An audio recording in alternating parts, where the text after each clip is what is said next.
This is a lighter and a rubber band. That is sort of one of the prank items. The only prank items. Okay. Geraldine, Devil Broken Heart. So here you have a lighter and a rubber band. And you probably need to use this kind of lighter so you can press it easier. Yeah.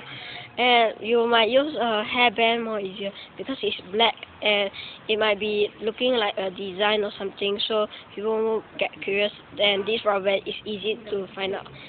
So when you put it like this, when people press it, it will burn the rubber and it will come down. And because it's a rubber, it will burn really hurt. And people normally burn like this. So when it fell down, it will hit your fingers, this part, or maybe just your hands. And it will hurt really bad. So when you want to do a prank of this on someone, think before you do it. Okay. So this is one of the examples. Let's see example. Try burning this. And when you burn the rubber, well, it will shoot out. And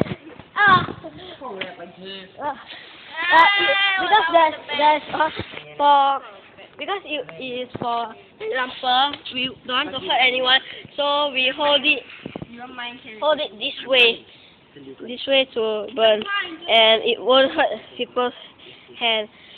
But if you really want to prank someone, use a hairband so it won't really hurt, just like this one that I've used earlier. This small one. Let me see. This kind. Hey, can you Yeah. see? So when you use that, you can, well, prank someone. So this is all I've got for you today. Okay. So see you next time.